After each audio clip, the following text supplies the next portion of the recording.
সবাইকে স্বাগত জানাচ্ছি জুলফিকার স্টিল প্রেজেন্স ডিবেট টুনাইটে। আমি সোনিয়া হক আপনাদের সাথে আছি এবং আজকে আলোচনার শিরোনাম রেখেছি গণমাধ্যমের ভূমিকা, সমাজ পরিবর্তনে গণমাধ্যম কি ভূমিকা রাখে সেই বিষয়টি নিয়ে কথা বলতে আমার অতিথিরাও আজকে আমার সাথে যুক্ত হয়ে গেছেন স্টুডিওতে। আজ স্টুডিওতে আছেন অধ্যাপক ডক্টর গোলাম রহমান, সম্পাদক আজকের পত্রিকা, তিনি যুক্ত হয়েছেন আমাদের সাথে যুক্ত হয়েছেন লেখক ও গবেষক গোলাম কুদ্দুস, তিনি আছেন আমার সাথে যুক্ত হয়েছেন আজকে, এবং এনটিভির বার্তা প্রধান জহিরুল আলম, তিনি আমাদের সাথে যুক্ত হয়েছেন। তিনজনকেই স্বাগত জানাতে চাই এবং অসংখ্য ধন্যবাদ আজকে আমাকে সময় দেওয়ার জন্য। আমি শুরুটাই, যেহেতু আজকে বিষয়বস্তু রেখেছি গণমাধ্যমের ভূমিকা, আমি স্যারকে দিয়ে আলোচনাটা শুরু করতে চাই। স্যার, আসলে এই যে গণমাধ্যমের ভূমিকা, সংবাদ পরিবেশন, বিশ্লেষণ, এইসব বিষয়গুলো আমরা যেমন পাঠ্যপুস্তকে পড়েছি একসময়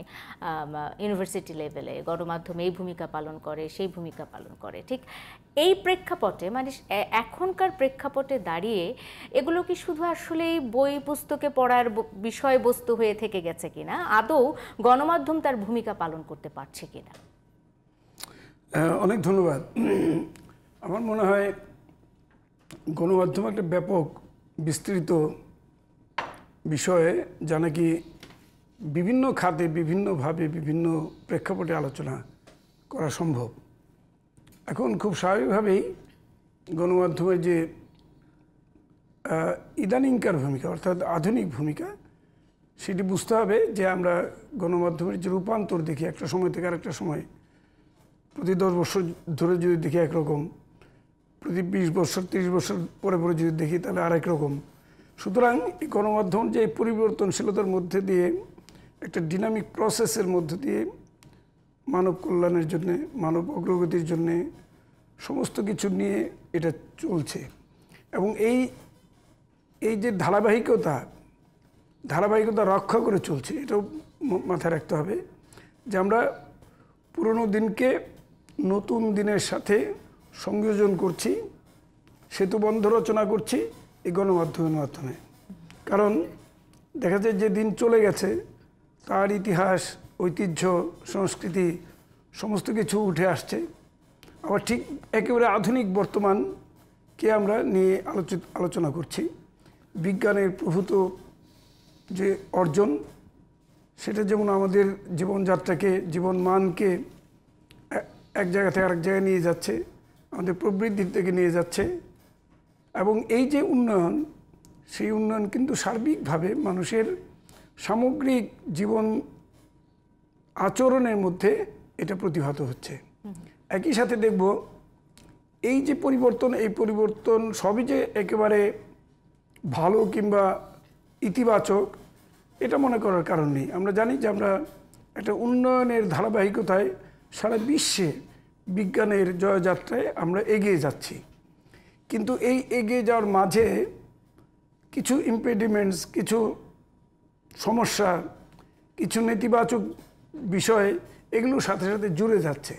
এবং যাতে করে আমাদের সমাজের যে নিরীক্ষণ, আমাদের সমাজের যে চিন্তা চেতনা, আমাদের সমাজ নিয়ে যারা কাজকর্ম করছেন, আমরা একদিকে যেমন ভোগ করছি, একদিকে যেমন জীবন অতিবাহিত করছি, আরেকদিকে এই সমাজের নানা বিষয় নিয়ে নানাজন নানা প্রেক্ষাপটে, নানান ডিসিপ্লিনে তারা কিন্তু চিন্তা ভাবনা করছে, গবেষণা করছে, কাজ করছে। এই যে যারা কাজ করে যাচ্ছেন তাদের মধ্যে নানান ধরনের উপলব্ধি আছে। এবং এই উপলব্ধি থেকে কিন্তু আমরা দেখি যে আমরা এক অর্থে যে শুধু জীবনমানের উন্নয়নের মধ্যেই সীমাবদ্ধ নেই, আমরা বিশ্বকে অনেক দূরে এগিয়ে নিয়ে যাচ্ছি।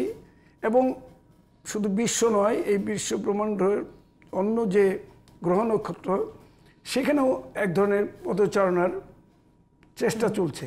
এবং তাতে করে দেখা যায় যে মানুষের যে অপরিসীম মেধা এবং অদম্য বাসনা, সেগুলিকে অর্জনের জন্যে মানুষ চিরকাল এই চর্চা করে যাচ্ছে। গণমাধ্যম যত ক্ষুদ্রাতি ক্ষুদ্র এই সমাজের অংশই হোক না কেন, তার কিন্তু অনেক কিছু অবদান রাখার সুযোগ আছে। এবং এই মানব সমৃদ্ধি কিংবা মানব সমাজের যে জাগরণ, এখানে অনেক কিছু দেওয়ার সুযোগ এসেছে। আমরা ধারাবাহিকভাবে, ঐতিহাসিকভাবে এই মানব সভ্যতাকে কেন্দ্র করে যে এগিয়ে যাওয়ার ইতিহাস দেখছি, এটাই গণমাধ্যমের অন্যতম একটি অবদান বলে আমি মনে করি। অবশ্যই ফিরবো স্যার, নিশ্চয়ই। আমি আলোচনা চালিয়ে যেতে চাই এবং এই অংশে গোলাম কুদ্দুস ভাই আপনার সাথে একটু যুক্ত করতে চাই। সেটা হলো যে ইতিবাচক সামাজিক পরিবর্তনের ক্ষেত্রে গণমাধ্যম একটা বড় ভূমিকা পালন করে, কিন্তু ঠিক তার উল্টোটাও তো আছে, মানে নেতিবাচক প্রভাবও তো পড়ছে গণমাধ্যমের। সেই দিকটাকে আমরা কিভাবে বিশ্লেষণ করছি? প্রথমত আপনাকে ধন্যবাদ জানাই, এবং যতদূর জানি আজকে আমরা জিটিভির প্রতিষ্ঠাবার্ষিকী, যদিও আনুষ্ঠানিকতা তেমন দেখছি না, তারপরও জিটিভি পরিবারের সবাইকে জন্মদিনে অভিনন্দন জানাই। আজকে তো অত্যন্ত, আমি ব্যক্তিগতভাবে মনে করি যে আজকের আলোচনাটি খুবই গুরুত্বপূর্ণ, কারণ আমরা প্রত্যেকে জানি গণতন্ত্রের অন্যতম চালিকা শক্তি হলো গণমাধ্যম, এবং গণমাধ্যমের নিরপেক্ষতা, গ্রহণযোগ্যতা, বস্তুনিষ্ঠতা গণতন্ত্রের ভিত্তিকে শক্তিশালী করে।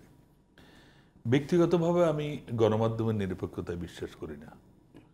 আমি মনে করি গণমাধ্যম হবে দেশের পক্ষে, মানুষের পক্ষে, মানুষের কল্যাণের পক্ষে। কারণ শ্রেণী বিভক্ত সমাজে গণমাধ্যম যদি নিরপেক্ষ থাকে, তাহলে সে যারা শোষিত তাদেরই বিপক্ষে থাকলো। গণতন্ত্রবিহীন সমাজে যখন গণমাধ্যম নিরপেক্ষ থাকে, তার মানে সে গণতন্ত্রহীনতার পক্ষেই আছে। তো সুতরাং গণমাধ্যমের ইতিবাচক ভূমিকা আমরা প্রত্যক্ষ করতে চাই, এবং যার কারণে গণমাধ্যম মাঝে মাঝে তুমুল সমালোচনার সম্মুখীন হয়। যখন সে প্রকৃত অবস্থানটা ধরে রাখতে ব্যর্থ হয়, তখনই গণরোষেরও সে সম্মুখীন হয়। যেটা আমাদের অধ্যাপক স্যার বলেছেন যে গণমাধ্যমের একটা বিবর্তনও আছে। সময়ে সময়ে গণমাধ্যমেরও চরিত্র পাল্টে যায়।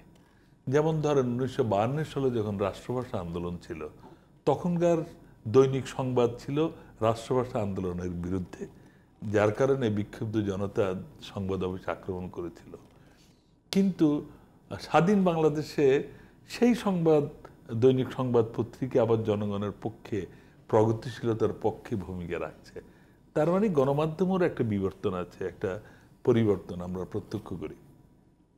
তো সুতরাং গণমাধ্যমের কিছু কিছু দিক, যেমন ইতিবাচক দিক তো আমরা আছি, যেটা স্যারও বললেন, যে মানুষের পক্ষে কথা বলা, সত্য ন্যায়ের পক্ষে কথা বলা, গণতন্ত্রের পক্ষে কথা বলা, প্রগতিশীলতার পক্ষে, অর্থাৎ মানুষের জন্য যা কিছু মঙ্গলজনক তার পক্ষে কথা বলাটাই হলো গণমাধ্যমের ইতিবাচক দিক। আর নেতিবাচক দিকের মধ্যে তো অনেকগুলোই আছে। যেমন আমরা দেখেছি বিভিন্ন সময়ে যখন মানুষের বিপক্ষে কোনো সরকার ক্ষমতাসীন থাকে, সামরিক শাসন, স্বৈর শাসন, তখন তার পক্ষে যে গণমাধ্যম ভূমিকা রাখে, সে নিশ্চয়ই গণমাধ্যমের প্রকৃত ভূমিকা রাখছে না বলেই মানুষ বিশ্বাস করে এবং ধরে নেয়। গুজবকে যারা প্রাধান্য দেয়, যে গণমাধ্যম, তারা বস্তুনিষ্ঠতাকে ধারণ করে না, এবং তারা যে বুঝে না বুঝে করে তা না, তারা পরিকল্পিতভাবেই সেই কাজটি করে। যেমন আমরা আমাদের বিভিন্ন সময়ে বিভিন্ন গণ আন্দোলনে দেখেছি গণমাধ্যমের কিছু কিছু গণমাধ্যম কিভাবে ভিন্নভাবে তার মানুষকে ভিন্ন রাস্তায় নিয়ে যেতে চায়, সেটা আমরা প্রত্যক্ষ করেছি। গণমাধ্যমকে আমরা তিনটা ভাগে দিই। গণমাধ্যমের কাজ কি? প্রথম কাজ হলো সে সংবাদ পরিবেশন করে, দ্বিতীয়ত সংবাদ বিশ্লেষণ করে, তৃতীয়ত অভিমত প্রকাশ করে যে কি হওয়া উচিত, কোনটা মঙ্গলজনক। এই তিন ক্ষেত্রে যদি সে প্রকৃত অবস্থান থেকে দায়িত্বগুলো পালন করে, তাহলে সমাজ সুশিক্ষিত হয়, গণতন্ত্র শক্তিশালী হয়, এবং মানুষ সঠিক পথটা বেছে নিতে সে গণমাধ্যমের ইতিবাচক ভূমিকাকে কাজে লাগাতে পারে। এর বিপরীতে যখন হয়, তখন কিন্তু সেটি হয় না। আমি একটি উদাহরণ দিয়ে বলি আপনাকে। যেমন আজকের যুগে অধিকাংশ গণমাধ্যম তারকা, সংস্কৃতি ক্ষেত্রে কিছু কিছু তারকাকে তৈরি করে। এই গণমাধ্যমগুলো যখন আবার দেশে কোনো সাম্প্রদায়িক সহিংসতা ঘটে, নারী নির্যাতিতা, তখন সংস্কৃতি কর্মীদের উপর খড়গহস্ত হয় যে সংস্কৃতি কর্মীরা কি করে। কিন্তু এই সংস্কৃতি কর্মীদেরকে কোনোদিন আপনি কোনো তারকার তালিকায় দেখবেন না, যারা বছরের পর বছর কঠোর পরিশ্রম করে গ্রামে গঞ্জে গণসংগীত, বাউল গান, লোকগান করে মানুষের মধ্যে একটা মৈত্রী বন্ধন তৈরি করে, মানুষের মধ্যে সেই সাম্প্রদায়িকতা, পশ্চাৎপদতা, বিজ্ঞান বিমনস্কতার বিরুদ্ধে মানুষকে সত্য সুন্দর কল্যাণের পথে জাগরিত করতে চায়। মানুষে মানুষে মেলবন্ধন, ধর্ম, বর্ণ, জাতি, গোষ্ঠী সবাইকে এক এক বন্ধনে আবদ্ধ করতে চায়। সেই সংস্কৃতিকর্মী, হাজার হাজার সংস্কৃতিকর্মী, কত গণসঙ্গীতের দল, কত লোকসঙ্গীতের দল, কত শিল্পীরা। আপনি কখনো কোনোদিন কোনো টেলিভিশন অনুষ্ঠানে একজন বাউল গ্রামে থাকে, আর্থিকভাবে অসচ্ছল, তাকে আর তার স্ত্রীকে কোনোদিন কোনো গণমাধ্যমে আপনি তারকার জায়গায় দেখবেন না। আপনি দেখবেন যারা সো কল্ড আমাদের শহরে যারা ইউটিউবে এখন খুব জনপ্রিয় লোক, তাদেরকে টিকটকার থেকে শুরু করে তাদেরকে আপনি তারকা দেখবেন। তো গণমাধ্যম এর ভুল লক্ষ্য। শুধু তাই না, আমি যদি একটু যুক্ত করি গোলাম কুদ্দুস ভাই আপনার কথার সাথে, সেটা হলো যে এই যে আপনি বললেন যে টিকটকার কিংবা ইউটিউবার এভাবে রাতারাতি খ্যাতি পাচ্ছে তারা, কিংবা ভিউজ বিক্রি করেই তারা তাদের পরিচিতিটা পাচ্ছে, তাদেরকে আজকাল আমরা দেখি যে আমাদের যেটি মূলধারার গণমাধ্যম তারাও তাদের ইন্টারভিউ নেয়, তাদেরকে সাক্ষাৎকার নেয়। এই জিনিসটাকে আপনারা আসলে কিভাবে দেখেন? যেমন ধরেন, আমি তো বলি, এই যে আমরা কয়েকদিন আগে, আমি সম্মিলিত সাংস্কৃতিক জোটের কথা বলছি, যখন লালন সঙ্গীত একজন মানুষ, সে ফেসবুকে লালন সঙ্গীতের 4টা লাইন সে পোস্ট করলো, তাকে গ্রেপ্তার করা হলো, কত না কিছু হলো।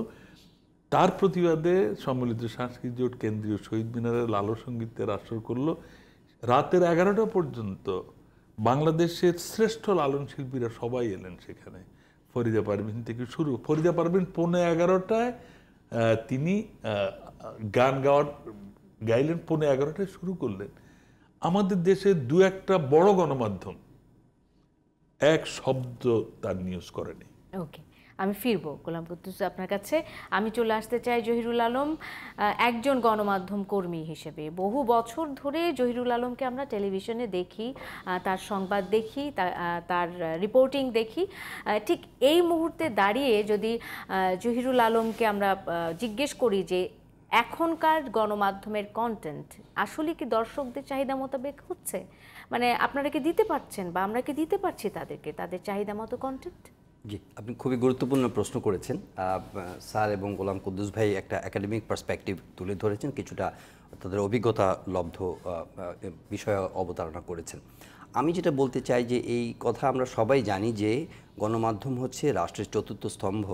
আপনার আইন প্রণয়ন হিসেবে লেজিসলেচার, সংসদ যেরকম গুরুত্বপূর্ণ, আমাদের প্রশাসন যেরকম গুরুত্বপূর্ণ, জুডিশিয়ারি যেমন গুরুত্বপূর্ণ, ঠিক একই এক্সটেন্টে একই মাত্রায় গণমাধ্যমও গুরুত্বপূর্ণ একটি রাষ্ট্রের জন্য।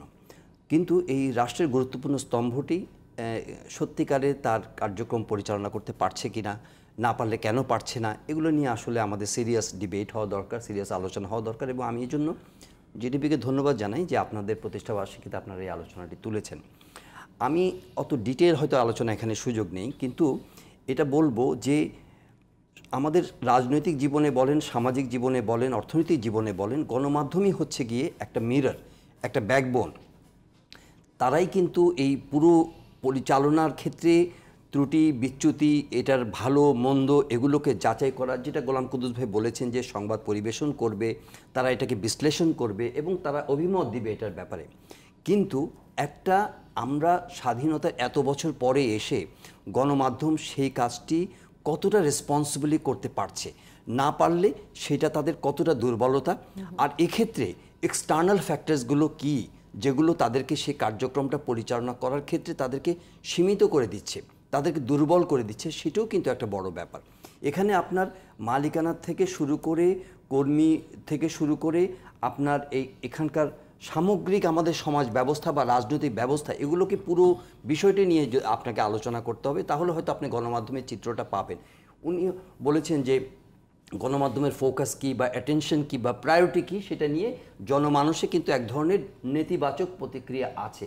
কিন্তু একই সঙ্গে আমাদের মাথায় রাখতে হবে যে গণমাধ্যম আজকে একটি উন্নয়নশীল দেশ হিসাবে যত কার্যকর এবং যতটা স্বাধীনভাবে কাজ করবার সুযোগ থাকা উচিত ছিল, সেটা আসলে গণমাধ্যম সেই সুযোগটা পাচ্ছে কিনা, যদি না পেয়ে থাকে এর পেছনের কারণগুলো কি, সেগুলো আমাদের খতিয়ে দেখতে হবে। আমি সিম্পলি আপনাদের বলবো, যে ধরনের কি বলবো, irrespective of any party in the government, আমাদের গণমাধ্যমের উপর যে ধরনের রেপ্রেসিভ লসগুলো এসেছে এবং সেটা সর্বসাম্প্রতিককালেও যেই আইনগুলো আমরা প্রণয়ন করেছি সেগুলোর উদ্দেশ্য সেগুলোর মানে নেপথ্যের ইন্টেনশন নিয়ে কিন্তু সবসময় একটা প্রশ্ন থেকেছে যে এগুলো কি গণমাধ্যমের বিকাশের ক্ষেত্রে আপনি প্রণয়ন করেছেন, নাকি গণমাধ্যমকে লিমিট করে দেওয়া, সীমিত করে দেওয়া, তার মুখকে অনেকটা নিয়ন্ত্রণ করা সে কাজে ব্যবহার করেছেন কিনা। আপনি দেখেন যে গণমাধ্যম যদি কিছুটা সুযোগ পায় তাহলে তারা কিন্তু তাদের খুব কার্যকর কিছু ভূমিকা তারা পালন করতে পারে এবং সেগুলো দেশের উন্নয়নে, সমাজের উন্নয়নে, অর্থনৈতিক উন্নয়নে সেগুলো কিন্তু গুরুত্বপূর্ণ ভূমিকা পালন করে। আমি ছোট্ট কয়েকটা উদাহরণ যদি আপনাকে দিয়ে বলি, সেটি হচ্ছে যে আজকে যে আপনি পুলিশের আইজির কথা বলা হচ্ছে বেনজির সাহেব, এটা কিন্তু গণমাধ্যমে তুলে এসেছে। কিন্তু গণমাধ্যমে এটা কি ধরেন যে উনি যখন ক্ষমতায় আছেন সেই সময় কি গণমাধ্যম এই চিত্রগুলোকে তুলে ধরার মতো অবস্থা, বাস্তব চিত্র কি আমাদের দেশে ছিল, আছে?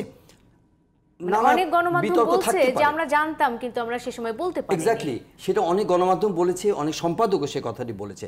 তারপরেও দেখেন অনেক সীমাবদ্ধতার মধ্যেও গণমাধ্যম আজকে দেখেন হলমার্কের কথা বলেছে, গণমাধ্যম বেসিক ব্যাংকের কথা বলেছে, গণমাধ্যম আপনার বিসমিল্লা গ্রুপের কথা বলেছে, অ্যাননটেক্সের কথা বলেছে, ক্রিসেন্ট গ্রুপের কথা বলেছে, পিকে হালদারের কথা বলেছে, গণমাধ্যম আপনার ফার্মার্স ব্যাংকের কথা বলেছে, গণমাধ্যম রিজার্ভ ব্যাংকের $100 মিলিয়ন সাইফন হয়ে গেছে সেটার কথা বলেছে।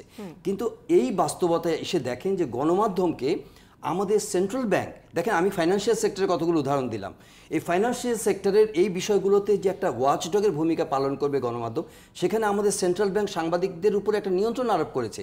কিন্তু আমার বিশ্বাস যে আমাদের জাতীয় নিরাপত্তার বাইরে এমন কোনো বিষয় নেই যেটার মধ্যে পাবলিক স্ক্রুটিনি হতে পারে না। সেখানে অবশ্যই গণমাধ্যমের নজরদারি থাকতে হবে। একটি দেশের গণমাধ্যমের নজরদারি যদি আপনি রাজনৈতিক ব্যবস্থার উপরে, সমাজ ব্যবস্থার উপরে, অর্থনৈতিক ব্যবস্থার উপরে যদি আপনি সেই সুযোগ মানে না করে দেন, সেই অনুকূল পরিবেশ না করে দেন, তাহলে এটা সামগ্রিকভাবে এটার ক্ষতিটা কিন্তু সরকারের নয়, রাষ্ট্রের। এখন দেখেন যে এই ত্রুটিগুলো, বিচ্যুতিগুলো যদি সরকার জানে তাহলে সরকার এগুলো নিয়ে রেকটিফাইং রেমেডিয়াল মেজার নিতে পারে। ধরেন আজকে বেনজির সাহেবের কথা ওনারা জানলেন, দেখেন তারা এখন অ্যাপ্রোপ্রিয়েট মেজার নিতে পারছেন। আপনি প্রতি বছর আমেরিকান একটা অর্গানাইজেশন বলেছে যে গ্লোবাল ফাইন্যান্সিয়াল ইন্টিগ্রিটি, তারা বলছে যে আমাদের প্রতি বছর আমাদের দেশ থেকে $8 বিলিয়ন প্লাস লন্ডারিং হয়ে যাচ্ছে। তো মানি লন্ডারিং হয়ে যাচ্ছে, এটা মিডিয়াতে এসেছে। তো এইটা তো মিডিয়া তুলে ধরেছে। কই আপনি মানি লন্ডারিংয়ের উপর তো কোনো আইন এটাকে মানে আপগ্রেডেড করেননি যে লন্ডারিং বন্ধ করার জন্য আমাদেরকে আরও শক্তিশালী হতে হবে। বরঞ্চ আমরা করছি কি, আমরা ডিজিটাল সিকিউরিটি অ্যাক্ট করেছি, অথবা ডিজিটাল সিকিউরিটি অ্যাক্টের বাইরে আরও নতুন একটা সাইবার সিকিউরিটি অ্যাক্ট করে কিভাবে মিডিয়াকে আরেকটু নিয়ন্ত্রণ আরোপ করা যায় সেই কথাটা ভাবছি। কিন্তু এটা ভাবছি না যে এই ফ্রিডম অফ স্পিচটা এটা কিন্তু আমাদের গ্যারান্টিড সাংবিধানিক অধিকার। আমরা রাষ্ট্র তৈরি করেছি, স্বপক্ষ বিপক্ষর বাইরে আমরা আমাদের ওপিনিয়নগুলো তৈরি করব। এই ওপিনিয়ন থেকে সেখানে একটা উপযুক্ত সিদ্ধান্ত গ্রহণের ক্ষেত্রে একটা ভূমিকা রাখবে। সেই জায়গাটা যদি আমরা নিয়ন্ত্রণ করতে চাই বা এটার মধ্যে যদি আমাদের সীমাবদ্ধতা থাকে, তাহলে আপনি গণমাধ্যমকে দোষারোপ করতে পারবেন, গণমাধ্যমকে আপনি রেসপন্সিবল করতে পারবেন, কিন্তু অ্যাকাউন্টেবল করতে পারবেন। কিন্তু গণমাধ্যমে যে সীমাবদ্ধতা সেইটাকে যদি আপনি বিবেচনা না দেন তাহলে এটা সমাধান আপনি করতে পারবেন না। আমার মনে হয় যে এই বাস্তবতায় আপনি ভারতের উদাহরণটা দেখি, ওখানে কিন্তু সেখানেও কিন্তু অনেক বিচ্যুতি হয়েছে এবং সেই প্রসঙ্গগুলো কিন্তু এবারের নির্বাচনে কিন্তু খুব জোরালোভাবে এসেছে। এবং যারা আপনি ধরেন যে অগণতান্ত্রিক ব্যবস্থাগুলোকে বা অগণতান্ত্রিক সিদ্ধান্তগুলোকে সমর্থন করে সেসব মিডিয়া কিন্তু ব্যাপকভাবে সমালোচিত হয়েছে। আমাদের দেশেও কিন্তু মিডিয়া সমালোচনা আছে এখন বিভিন্ন পার্সপেক্টিভ থেকে। যারা সরকারের খুব বেশি ধরেন যে প্রশংসায় পঞ্চমুখ হচ্ছেন বা তোষামোদ করছেন, তারা এক ধরনের সমালোচনা মুখোমুখি হচ্ছেন। আবার যারা সরকারের সমালোচনা করছেন তারা আরেক ধরনের সমালোচনার মুখোমুখি হচ্ছেন। কিন্তু মিডিয়া যদি মিরর হয় সমাজের, মিডিয়া যদি সমাজের ব্যাকবোন হয়, গণতন্ত্রের ব্যাকবোন হয়, তাহলে মিডিয়াকে মিডিয়ার দায়িত্ব পালন করতে দিতে হবে।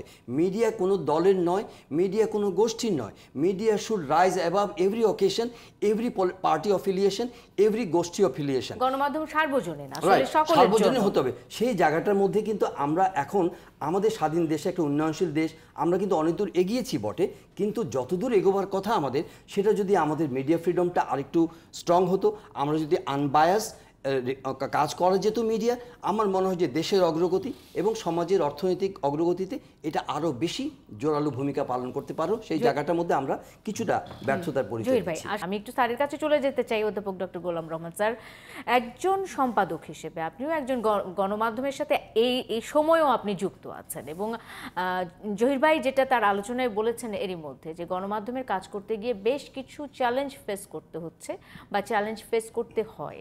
আপনি কি ব্যক্তিগতভাবে সেই চ্যালেঞ্জগুলো ফেস করেন কিনা? দেখেন, যে কোনো কাজ, যে কোনো পেশা, যে কোনো বিষয়ে কাজ করতে গেলে সেখানে চ্যালেঞ্জ থাকবেই। চ্যালেঞ্জবিহীন তো সমাজ হয় না। আর আমরা যদি গতিশীল সমাজে বিশ্বাস করে থাকি, তাহলে যে কোনো গতির মধ্যে এক ধরনের চ্যালেঞ্জ আছে। এবং গণমাধ্যমের কাজ, গণমাধ্যমের যে কার্যক্রম, সেটা যদি আমি ঐতিহাসিকভাবে দেখি, তাহলে দেখব যে যুগ যুগ ধরে গণমাধ্যম একটা চ্যালেঞ্জের মধ্য দিয়ে বেড়ে উঠেছে। গণমাধ্যম নানান ধরনের সংগ্রাম, আন্দোলনের মধ্যে দিয়েই এ সমাজে নিজেকে প্রতিষ্ঠিত করেছে এবং জনগণের আশা আকাঙ্ক্ষাকে রূপ দিয়েছে। তারা মানুষের আশা আকাঙ্ক্ষাকে উপস্থাপন করেছে। তো এই যে গণমাধ্যমের যে ভূমিকা, এটা কিন্তু সমাজ যে একটা বড় ধরনের ভূমিকা, এটা অস্বীকার করার কোনো সুযোগ নেই। এখন কথা হচ্ছে যে তাহলে আমাদের মতো এই একটি মিশ্র অর্থনৈতিক সমাজ ব্যবস্থায় আমরা কোন চ্যালেঞ্জটাকে আমরা ছোট কিংবা বড় বলে মনে করছি? গণমাধ্যম তো চ্যালেঞ্জ নিয়েই যাত্রা শুরু করেছে এবং তারা এই যাত্রা কিন্তু তারা বহাল রেখেছে, যে তারা সংগ্রাম এর যে ঐতিহ্য, আন্দোলনের যে ঐতিহ্য, সেটাকে নিয়েই তারা এগোবে। এখন কথা হচ্ছে, কখনো কখনো আমরা দেখি যে কোনো কোনো গণমাধ্যম নিজেদের একটা সুবিধামূলক জায়গায়, একটা কমফোর্টেবল জোনে তারা কাজ করতে চায় এবং তারা এই কমফোর্টেবল জোনের থেকেই কোনো রকমভাবে টিকে যেতে চায়। সমস্যাটা হলো সেই জায়গায়। এবং এই যে কমফোর্টেবল জোনে থেকে একটা গণমাধ্যম যদি কাজ করতে চায়, তাহলে সেখানে তাকে অনেক সময়ই আপোষকামিতার মুখোমুখি হতে হবে এবং হতে বাধ্য করা হবে। সুতরাং তাকে কিন্তু এই সমাজের যে গতিশীল যে চ্যালেঞ্জ, এই চ্যালেঞ্জকে সাথে নিয়েই তাকে চলতে হবে, নইলে সে পিছিয়ে পড়বে। এখন তাহলে কথা হচ্ছে যে আমাদের যে সামগ্রিক অগ্রগতি, শুধু আমাদের দেশের কথা বলছি না, আমি সারা বিশ্বের অগ্রগতির কথা বলছি, বিজ্ঞানের কথা বলছি, এই জয়যাত্রার কথা বলছি, সেখানে কিন্তু পিছনে তাকানোর কিংবা পিছনে ফিরে দেখার খুব বেশি সুযোগ নেই। তো তাহলে আমাকে সামনেই এগোতে হবে। অ্যান্ড সামনে এগোনোর মানে হচ্ছে যেখানে বিজ্ঞান এবং যে বিজ্ঞানের যে জয়যাত্রা, সেখানে এটাকে স্বীকার করে নিয়ে এগোতে হবে।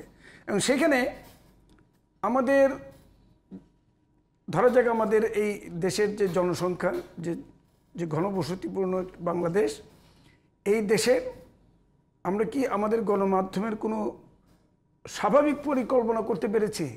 আমাদের এখানে হাজারোর বেশি পত্রিকা বেরোয়, আমাদের কয়েক ডজন টেলিভিশন চালু আছে, আমাদের রেডিও চালু আছে, তো নানান ধরনের এই যোগাযোগ ব্যবস্থার মধ্যে ইন্টারনেটের মাধ্যমে এখন সব গণমাধ্যমিক কম বেশি পাওয়া যাচ্ছে।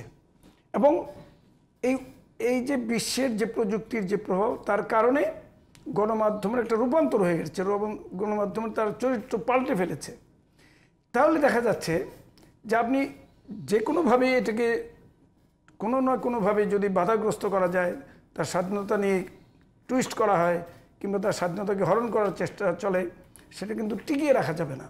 কারণ অন্য কোনোভাবে উদ্গীরণটা হবে, অন্য কোনোভাবে এটা প্রকাশিত হবে। সুতরাং ফিরিয়ে রাখার, বন্ধ করে রাখার, টুটি চেপে রাখার কোনো সুযোগ নেই। এটা কিন্তু এখন গণমাধ্যম কর্মীরাও জানেন, গণমাধ্যমের যে সংগঠন সংস্থা তারাও জানেন, এবং সরকার কিংবা রাজনৈতিক দল তারাও জানেন।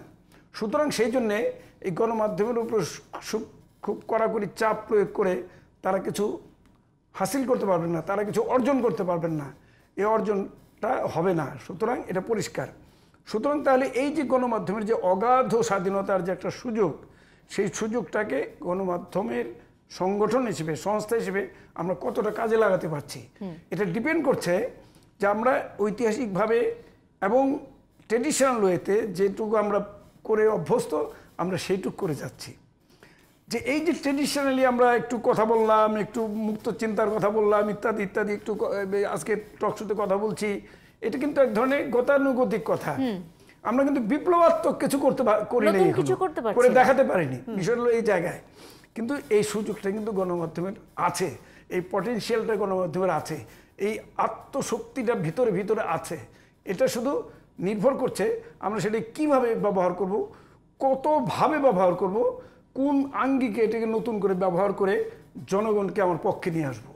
সুতরাং নতুন চিন্তায় গণমাধ্যমকে গোছাতে হবে, নতুন চিন্তা ভাবনায় গণমাধ্যমকে শেপ দিতে হবে।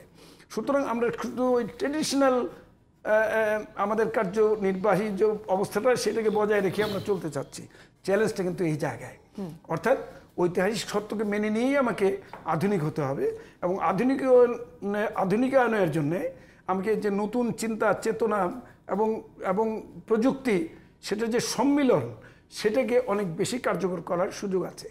এখানে তাহলে নতুন চিন্তা ভাবনার অনেক সুযোগ আছে, একই সাথে ক্রিয়েটিভ চিন্তার সুযোগ আছে, ইনোভেটিভ চিন্তার সুযোগ আছে। Creativity is something for the media. এখন আমাদের গণমাধ্যমে এই যে সৃজনশীলতা এটুকু আমরা খুব কিছু করছি না। আপনি দেখেন যে আমাদের এত কয়েক ডজন আমরা টেলিভিশন স্টেশন বাংলাদেশে, আপনি যদি লোগোটা সরিয়ে দেন মনে হবে সব অনুষ্ঠান যে কোনো টিভির জন্য এটা করা যায়। অর্থাৎ কোনো টেলিভিশনের নিজস্ব ধরনের প্রোগ্রাম, নিজস্ব ধরনের অনুষ্ঠানমালা খুব একটা নাই বললেই চলে। হয়তো আমরা দেখছি যে কোনো কোনো টেলিভিশন নিউজ দিচ্ছে, কোনো কোনো টেলিভিশন বিনোদন অনুষ্ঠান করছে, কিন্তু আপনি লোগোটি সরিয়ে দেন এটা তার ক্যারেক্টার তুলে ধরতে পারবে না। তো তাহলে আমাদের সাফল্যটা কোথায়? আমার কথার প্রশ্নটা হলো সেই জায়গায়। তো সাফল্যটা যদি আমাকে ক্রিটিক্যালি দেখতে হয়, আমাকে যদি সমালোচনার দৃষ্টিভঙ্গিতে দেখতে হয়, তাহলে বুঝতে হবে যে আমরা এগুচ্ছি এবং এই যে সমালোচনা সহ্য করার শক্তি সেটাও কিন্তু আমাদের অন্তর্নিহিত, ইন্টারনাল এবং ইনবিল্ট। এটা না হলে হবে না। এখন ওই শক্তিটা, ওই শক্তিমত্তাটা থাকতে হবে, ওই সমালোচনা গ্রহণ করার মন মেজাজ এবং একটা কালচার তৈরি করতে হবে। তাহলে আমরা দেখব সত্যিকার অর্থে গণতান্ত্রিকভাবে গণমাধ্যম বিকশিত হচ্ছে, নইলে কিন্তু মুখ থুবড়ে পড়ে। গণমাধ্যম গণমানুষের হচ্ছে। আমি একটু গোলাম কুদ্দুস ভাইয়ের কাছে চলে যেতে চাই। মানে ঠিক এই সময় স্যার যেমনটা বললেন যে এতগুলো টেলিভিশন চ্যানেল, এতগুলো পত্রিকা, এতগুলো গণমাধ্যম, মানুষের কাছে পৌঁছানোর অনেক অনেক মাধ্যম রয়েছে এবং সেই সাথে সোশ্যাল মিডিয়াতেও যোগ হয়েছে। মানে আমি শুধু যদি টেলিভিশন চ্যানেলগুলোর কথাই বলি, এই টেলিভিশন চ্যানেলগুলো আসলে কতটুকু গণমানুষের হতে পেরেছে? মানে আমি যদি একেবারেই জানতে চাই, আপনার কাছে বিস্তারিত জানতে চাই, কতটুকু গণমানুষের হয়েছে? না, গণমানুষের দৃষ্টিতে আকর্ষণ করতে পেরেছে, না হলে মানুষ দেখে কেন? মানুষ তো দেখে, টক শোটা তো মানুষ রেগুলার দেখে এবং অন্যান্য অনুষ্ঠানও দেখে, কিন্তু সেটি কতদূর বিকল্প ব্যবস্থা নাই বলে দেখে আর কতদূর ভালোবাসা থেকে দেখে, আগ্রহ ভরে দেখে, সেটারও কথা। আমাদের এখানে একটা সমালোচনা আছে যে ভারতীয় চ্যানেলগুলো, বাংলা চ্যানেলগুলো কেন মানুষ দেখে, এই যে জলসা বা অন্যান্য চ্যানেলগুলো তারা ওটা কেন বেশি দেখে, এটাও একটা প্রশ্ন। কিন্তু যেমন জহুরুল আলম অত্যন্ত চমৎকারভাবে বিভিন্ন বিষয়ের কথা উনি অবতারণা করেছেন, যে দুর্নীতি সংক্রান্ত সরকারের ব্যর্থতা, অনেকগুলো ব্যাংকের যে সম্পদ লুটপাটের যে ঘটনাগুলো তিনি উল্লেখ, এগুলো সত্য সব, এবং এগুলো গণমাধ্যম এনেছে সামনে। এটার জন্য নিশ্চয়ই গণমাধ্যম প্রশংসা পাওয়ার যোগ্য এবং সেই কথাগুলো আমরা আজকে এখানেও আলোচনা করছি।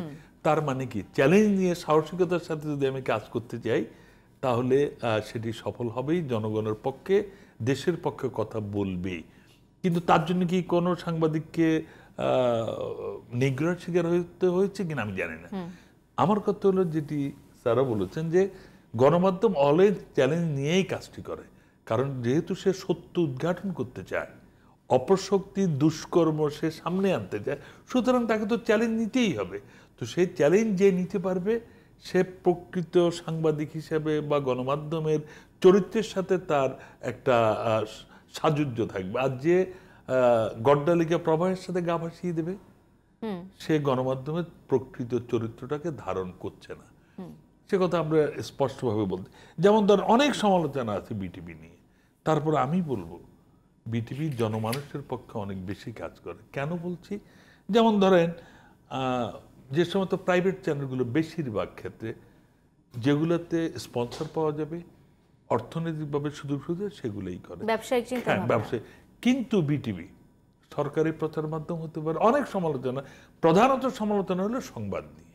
কিন্তু এর বাইরে এই যে বিভিন্ন সোশ্যাল ইস্যুতে বাল্যবিবাহ থেকে শুরু করে, ভোট থেকে শুরু করে, তারপরে আপনি অন্যান্য সমাজ সচেতনমূলক যত কর্মকাণ্ড প্রোগ্রামগুলো করে, এটা কি কোনো টেলিভিশন মাধ্যম করে? সেখানে উচ্চাঙ্গ সঙ্গীতের অনুষ্ঠান থেকে শিশুদের গান শেখানো থেকে শুরু করে যা যা করে সেগুলো কি অন্য কোনো টেলিভিশন করে? তার মানে কি আমরা তরুণদেরকে, গ্রামে গঞ্জের সাধারণ মানুষকে যে বাল্য বিবাহ সম্পর্কে তারা যে সচেতন করে, এটা কি আমি অন্য কোনো টেলিভিশন করি না তো। তারা যে নিয়মিত লোকসঙ্গীতের অনুষ্ঠান করে, নৃত্যের তালে তালে নাচ শেখার অনুষ্ঠান করে, সেগুলো কি প্রাইভেট চ্যানেলগুলো কি আমরা করি না তো। তার মানে কি আমি চাইলেই যদি একজন দর্শকপ্রিয়তা এবং সমাজের বিল্ড আপের জন্য যে কাজগুলো করা দরকার, সেই কাজগুলোর ব্যাপারে আমরা এখনো সেইভাবে আগ্রহী হইনি। যে গতানুগতিক এই টকশো, সংবাদ বিশ্লেষণ, সংবাদ, লাইভে চলে গেলাম। আমার কাছে সবচেয়ে অবাক লাগে, অগ্নিকাণ্ড ঘটলো কোনো জায়গায়, আপনি সেখানে আপনার এই মিডিয়ার জন্য তো আমার অগ্নি নির্বাপক কার্যক্রম ব্যাহত হয়। কেন ভাই? কেন ওই মুহূর্তে আপনি জিজ্ঞেস করছেন যে অগ্নি নির্বাপন কাজে নিয়োজিত আছে তাকে শুনতে চাচ্ছেন, জিজ্ঞেস করছেন এখন কি হচ্ছে, আর কতজন মারা গেল, কি এখন কি আপনার ওইটা শোনার জবাব দেওয়ার সময় তার আছে? আপনি গত কিছুদিন বা সবসময় দেখি একটা মর্মান্তিক মৃত্যু হয়ে গেল, তার স্বজনদের কাছে আপনি সেই সামনে যেয়ে ধরে আপনার অনুভূতি কি, আপনার কি মনে করছেন? একটা বাচ্চা, কয়েকদিন আগে দেখলাম যে একটা অল্প বয়স্ক বাচ্চা, তার মা মারা গেল, একজন আমাদের কি বলে জানি অভিনেত্রী, তার বাচ্চাকে জিজ্ঞেস করছে, এটা কি ভাই? মানবিক বোধটুকু থাকবে না? তার মানে গণমাধ্যমেরও প্রপার ট্রেনিং এর দরকার আছে। গণমাধ্যম তার নতুন যারা মাঠ পর্যায়ে কাজ করবে তাদেরকে যদি প্রপার ট্রেনিংটা দেওয়া হয়, তাহলে আমার মনে হয় সে তো ভালো উদ্দেশ্যেই করতে চায়, কিন্তু তার ভালো উদ্দেশ্য করাটা যে হিতে বিপরীত হয়ে যাচ্ছে, সমালোচিত হচ্ছে, এটা তো তাকে বুঝতে দিতে হবে। তার মানে গণমাধ্যমকেও সর্বজন গ্রহণযোগ্যতা অর্জন করবার জন্য এই সংবেদনশীল হতে হবে। আরেকটি কথা আমি এক্ষেত্রে বলতে চাই যে গণমাধ্যম কিন্তু আজকে সারা পৃথিবীতেই একটা চ্যালেঞ্জের মুখে। প্রথমত সোশ্যাল মিডিয়ার ব্যাপক প্রভাব, কারণ এখন আপনি গণমাধ্যম, আপনি টেলিভিশনে পত্রিকা একটা ভুল নিউজ করে দিলেন, কিন্তু মানুষ সোশ্যাল মিডিয়া দেখে। মানুষ ধরেন 1 ঘন্টা, আপনি টেলিভিশন দেখতে হলে তো আপনাকে বাসায় যেতে হবে সাধারণত, আপনি যে বাসায়, কিন্তু আপনি প্রতিদিন 1 ঘন্টা, আমরা কি করি 1 ঘন্টা পর পর মোবাইলটা একটু অন করে ফেসবুক দেখি, কোনো ইম্পর্টেন্ট কোনো নিউজ আছে কিন্তু তাহলে তো ফেসবুকে আগে আসবে। তার মানে কি বিকল্প গণমাধ্যম কিন্তু মার্কেটে এসে গেছে। এখন আপনি যদি জনগণের পক্ষে কথা না বলেন, প্রকৃত সত্য আপনার গণমাধ্যম উচ্চারণ না করেন, তাহলে মানুষের কাছে কিন্তু আপনি ক্রমাগতভাবে আস্থা হারিয়ে ফেলবেন। মানুষ ইন্ডিয়াতে যে কথাটি আমরা ব্রেকের সময় আলাপ করছিলাম, যে এই যে ভারতের লোকসভার ইলেকশন হয়ে গেল, সবাই এখন মিডিয়াকে যেভাবে, কারণ বুথ ফেরত যে জরিপ তারা দিল, রেজাল্টের 5 তারিখে বোধহয় রেজাল্ট গণনা হলো না, 4 তারিখে 4 তারিখে রেজাল্ট গণনা হলো। আমি নিজেও আগের দিন অনেক রাত পর্যন্ত বুথ ফেরত জরিপ দেখছিলাম যে সর্বশেষ কি অবস্থা, এবং দেখা গেল যে 2 ঘন্টার মধ্যে স্পষ্ট হয়ে গেল সকালে যে বুথ ফেরত জরিপ কিভাবে একটা বোগাস, জাস্ট অপোজিট, রিভার্স। তার মানে কি? তার মানে গণমাধ্যম আজকে যারাই প্রকৃত অর্থে বিশেষ উদ্দেশ্যে গণমাধ্যম যদি পরিচালিত হয়, সে জনগণের আস্থা হারাতে বাধ্য। সুতরাং আমরা হারাতে চাই না, আমরা গণতন্ত্রের অত্যন্ত শক্তিশালী এই মাধ্যমটা যাতে আরো শক্তিশালী হয়, আরো সাহসিকতার সাথে কাজ করে, জনগণের পক্ষে, মানুষের পক্ষে, প্রগতির পক্ষে যাতে থাকে, আমরা সেই প্রত্যাশাই করব। আমরা আর সমালোচনা করছি বেটারমেন্টের জন্য, আমরা নিন্দা করছি না। অবশ্যই সমালোচনার মাধ্যমে আসলে একটা পরিণতি বেরিয়ে আসে, একটা ফলাফল বেরিয়ে আসে। আমি আসলে জহিরুল আলম ভাইয়ের কাছে একটু চলে যেতে চাই, ছোট ছোট করে একটু জানতে চাই কিছু বিষয়, যেমন গুজব, তারপর হলুদ সাংবাদিকতা, এবং সেলফ সেন্সরশিপ, এই তিনটি বিষয় বাংলাদেশের গণমাধ্যমের সাথে যেন অঙ্গাঙ্গিভাবে জড়িত। মানে মানুষ বলতেই বাধ্য, একটা ভুল নিউজ দেখলে কিংবা একটা সত্য নিউজও অনেক সময় মানুষের কাছে আমরা বিভিন্ন সময় বিভিন্ন কমেন্টে পাই বা ফিডব্যাকে পাই যে এটা তো হলুদ সাংবাদিকতা, এবং সাংবাদিকদেরকে আজকাল মানুষ এক বিভৎস নামে ডাকে, তাদের বিশেষায়িত করা হয়। এইটি আসলে কেন হয়েছে জহির ভাই, আপনার কি মনে হয় আসলে? জি, আপনি সুন্দর প্রসঙ্গ তুলেছেন। আবারও আমাদের দুজন শ্রদ্ধেয় অগ্রজ যেই প্রত্যাশার কথাগুলো বলেছেন, আসলে কিন্তু এখানে আশা এবং নিরাশা দুটোরই ব্যাখ্যা বা বিশ্লেষণ আমাদের কাছ থেকে আমরা পেয়েছি। খুব চমৎকারভাবে বলেছেন স্যার যে এখানে ফ্রিডমের প্রসঙ্গটি খুব জোরালোভাবে উঠে এসেছে। আপনি যদি ধারাবাহিকভাবে একটা কন্ট্রোলড একটা এনভায়রনমেন্টে যদি আপনি চলতে থাকেন, মেইনস্ট্রিম মিডিয়া যদি তার যে স্বাধীন সত্তা নিয়ে যদি কাজ করতে না পারে, সেলফ সেন্সরশিপ প্রসঙ্গটি আপনি তুলে এনেছেন, সেই বাস্তবতায় যদি আপনি কাজ করেন, তাহলে একটা সময় কিন্তু আপনার সামর্থ্যের জায়গাটা খুব সীমিত হয়ে যাবে এবং ওই জায়গাটাতে আপনার ডাইভার্সিটির অভাব হয়ে যায়, মানে বৈচিত্র্যের অভাব হয়ে যায়, নতুনত্বের অভাব হয়ে যায়, সৃজনশীলতার অভাব হয়ে যায়, দক্ষতার অভাব হয়ে যায়। সেটা কিন্তু এখন ক্রমান্বয়ে কিন্তু অবনমন ঘটছে। একটা দক্ষ সংবাদকর্মীর কিন্তু অভাব হয়ে যাচ্ছে। আপনি হয়তো 5 বছর কাজ করার পরে এখানে আর আপনি কোনো প্রপার আপনার ক্যারিয়ার ড্রিম আপনি পাচ্ছেন না, এখানে প্রপার রেসপেক্ট পাচ্ছেন না, এখানে প্রপার আপনার কী বলে সমৃদ্ধি আসছে না, তখন আপনি কিন্তু সুইচিংয়ে চলে যাচ্ছেন। ওই জায়গাটা আপনার এই যে আপনি হলুদ সাংবাদিকতা বললেন, আপনি গুজব সাংবাদিকতা বললেন, সেগুলো কিন্তু আস্তে আস্তে ওই ভ্যাকুয়ামগুলোকে পূরণ করছে। কিন্তু আমাকে চিন্তা করতে হবে যে এটা কি শুধু সাংবাদিকতার ক্ষতি? এই ক্ষতিটা তো একটা জাতীয় ক্ষতি।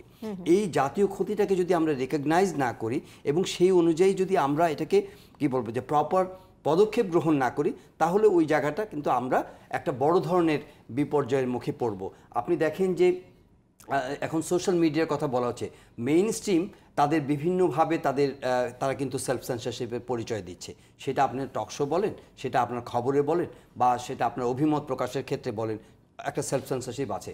ওইখানে আপনি যে সোশ্যাল মিডিয়া ইনডিসক্রিমিনেটলি কোনো ধরনের বাজ বিচার ছাড়া কিন্তু সোশ্যাল মিডিয়াতে আপনার খবর আসছে, নানা ধরনের কথা সেখানে কিন্তু আপনার গুজব তৈরি হচ্ছে, সেখানে ডিসইনফরমেশন যাচ্ছে, ফেক নিউজ যাচ্ছে। তাহলে আমাদের রেমেডি কি? রেমেডি হচ্ছে, এক নম্বর কথা হচ্ছে যে আমাদের যারা ওনারশিপে যারা আছেন তাদেরকে এখানে একটা ট্রান্সপারেন্সি পরিচয় দিতে হবে, রেসপন্সিবিলিটি পরিচয় দিতে হবে। একটা কথা বলে সাংবাদিকতার মধ্যে যে only the responsible can remain free. আপনি যারা লাইসেন্সিং হচ্ছেন, যারা লাইসেন্স অ্যাওয়ার্ডেড হচ্ছেন, তারা আসলে কেন এই মিডিয়াতে লাইসেন্স পেয়েছেন বা কেন পাচ্ছেন, সেটা কিন্তু একটা বড় প্রশ্ন। এই প্রশ্নের সমাধান কিন্তু আমরা করছি না। আমরা মিডিয়া ওনারশিপ পাওয়ার ক্ষেত্রে তো আমাদের এই জায়গাগুলোকে সর্ট আউট করতে হবে। তারপরে আসছে যে আপনি যে কর্মীরা এখানে কাজ করছে, সেই কর্মীরা কতটা প্রশিক্ষিত হচ্ছে, কতটা সেখানে আপনি তাদেরকে মানে কি বলবো যে তাদের একাডেমিক ব্যাকগ্রাউন্ড বলেন, তাদের প্রফেশনাল স্ট্যান্ডিং বলেন, সেগুলোকে আমরা যাচাই বাছাই করছি। তারপরে ধরুন যে প্রফেশনাল ব্রিচ যখন হয়, যখন তারা কি বলে পেশাগত দায়িত্ব ঠিকমতো পালন করতে পারে না, যখন তারা সীমা লঙ্ঘন করে, সেটা প্রতিকার পাওয়ার জন্য আমাদের প্রতিষ্ঠানগুলো কি আছে? ধরেন যে আমাদের প্রেস কাউন্সিল আছে বা এই ধরনের আরও কিছু প্রতিষ্ঠান আছে। আপনি কি মনে করেন যে এই সব প্রতিষ্ঠান খুব কার্যকরভাবে ফাংশনাল? আমাদের মনে হয় না। যে কারণে এখানে একটা দায়িত্ববোধের অভাব তৈরি হচ্ছে এবং এই দায়িত্ববোধের অভাব থেকেই আপনার সৃজনশীলতা বা বৈচিত্র্য বা নতুনত্ব কিন্তু আমরা দিতে ব্যর্থ হচ্ছি ক্রমাগতভাবে। কিন্তু যদি আপনি এখানে এক ধরনের ওই যে স্যার বললেন যে কড়াকড়ি আরোপ করে কিন্তু কোনো এটার কার্যকর সুবিধাটা আদায় করা যাবে না, টুটি চেপে ধরে কোনো কিন্তু আপনার সুবিধা আদায়, এই বাস্তবতাটা অনুধাবন করতে হবে। গোলাম কুদ্দুস ভাইয়ের কথাও কিন্তু এই বার্তায় ধ্বনিত হয়েছে যে আমরা কিন্তু কনস্ট্রাকটিভ ক্রিটিসিজম করছি। কনস্ট্রাকটিভ ক্রিটিসিজমকে ওয়েলকাম করতে হবে এবং ওয়েলকাম করার মতো সেই স্বাধীন সত্তা আপনার থাকতে হবে, সেই ইচ্ছাটা আপনার থাকতে হবে। আপনি দেখেন যে নাই বলেই কিন্তু যখন আপনি পাওয়ারে আছেন, সেই সময় কি আসলে কারো বিরুদ্ধে কোনো কথা বলা যাচ্ছে? কথা বলা যাচ্ছে না। কিন্তু মিডিয়ার একটা গুরুত্বপূর্ণ দায়িত্ব হচ্ছে টু হোল্ডিং দি পাওয়ার অ্যাকাউন্টেবল, তাকে প্রশ্ন করা। আমরা কয়জন যারা পাওয়ার হোল্ড করেন তাদেরকে সামনাসামনি মুখোমুখি দাঁড়িয়ে কল স্পেড স্পেড তাদের সামনে তাদেরকে প্রশ্নের মুখোমুখি দাঁড় করাতে পারছি? হয়তো একসময় কিছুটা করা গেলেও ক্রমাগতভাবে কিন্তু সেই সুযোগটা কমে আছে। সেখানে আমি মনে করি যে আমাদের দুর্বলতাগুলো প্রস্ফুটিত হচ্ছে এবং দুর্বলতার কারণেই এখন সাংবাদিকরা নানাভাবেই কিন্তু এখানে কিন্তু আপনি বলবেন যে হ্যাঁ, তার মধ্যেও যারা রেসপন্সিবল জার্নালিজম করতে চান নিশ্চয়ই একবারে ফুরিয়ে যায়নি, কিন্তু তারা কিন্তু আউটনাম্বার্ড হয়ে যাচ্ছেন, তারা কিন্তু মাইনরিটি হয়ে যাচ্ছেন। এবং আপনি যখন দেখেন যে মানে এখানে বন্যা বয়ে যাচ্ছে ফেক নিউজের বা হলুদ সাংবাদিকতা হচ্ছে, কারণ অনেক মিডিয়া তো আপনি লাইসেন্স করেছে, অনেক পত্রপত্রিকার কোনো অভাব নাই, ডিজিটাল মিডিয়ার কোনো অভাব নাই, আপনি অনলাইন মিডিয়ার কোনো অভাব নাই, টেলিভিশন কিন্তু প্রচুর লাইসেন্স পেয়েছে। কিন্তু তারা কিন্তু স্যার যেটা বললেন খুবই যৌক্তিকভাবে বলেছেন যে লোগোটা সরিয়ে দিলে আপনি কন্টেন্ট যদি বিচার করেন, সে কন্টেন্টের মধ্যে ইনভেস্টমেন্ট কোথায় আছে? বলেন আপনি নতুন কন্টেন্ট তৈরি করবার জন্য আপনি ইনভেস্ট করছেন? আপনি পার্শ্ববর্তী দেশের কথা চিন্তা করেন যে মিডিয়া, আপনি হয়তো সাংবাদিকতা বলছি বেশি আমি, কিন্তু গোলাম কুদ্দুস ভাই কিন্তু সামগ্রিক প্রেক্ষাপটে তুলে ধরেছেন যে মানুষকে শুধুমাত্র ইনফর্ম করা নয়, এডুকেট করা নয়, মানুষকে এন্টারটেইন করারও একটা দায়িত্ব আছে। সেই এন্টারটেইনমেন্টের জায়গাগুলোতে, এডুকেশনাল এন্টারটেইনমেন্টগুলোতে, ইনফো এন্টারটেইনমেন্টের জায়গাগুলোতে আমাদের মেইন স্ট্রিম মিডিয়া কি আসলে কার্যক্রম পালন করতে পারছে? আপনি বিটিভির কথা উনি বলেছেন, হ্যাঁ এগুলো কিন্তু আমাদের সমাজ প্রগতির একটা অংশ, হ্যাঁ, কিন্তু আপনি চিন্তা করবেন যে কিভাবে এটা পরিবেশনের বৈচিত্র্য আনতে হবে। আপনি দেখছেন যে ভারতীয় গণমাধ্যমগুলো, হ্যাঁ, ও তারা কিন্তু আমাদের এখানে ইনফিল্ট্রেট করে যাচ্ছে এই কারণে তাদের কন্টেন্টের বৈচিত্র্য আছে। তারা ধরেন যে একটা মিউজিক্যাল ট্যালেন্ট হান্ট প্রোগ্রাম করছে, তো সেখানে হয়তো সেটা হয়তো বোম্বেতে হচ্ছে কিংবা কলকাতায় হচ্ছে, কিন্তু এটা বৈচিত্র্যময় হচ্ছে। তারা সারা দেশ থেকে, সারা অঞ্চল থেকে, উপমহাদেশ থেকে কিন্তু মানে প্রতিযোগীদেরকে তুলে আনছে। আমরা কি এখানে এই ধরনের একটা প্রোগ্রাম কি খুব করছি? আমরা করছি না। একইভাবে আমরা এডুকেশনাল প্রোগ্রাম বলেন, সেই এডুকেশনাল প্রোগ্রামও কিন্তু আমরা তৈরি করছি না। সুতরাং জার্নালিজমে যেমন আমাদের ইনভেস্টমেন্ট দরকার, আমাদের এনফোটেইনমেন্টে ইনভেস্টমেন্ট দরকার, এবং আমাদের ক্যাপাসিটি বিল্ডিংয়ের ক্ষেত্রে আমাদের ইনভেস্টমেন্ট দরকার।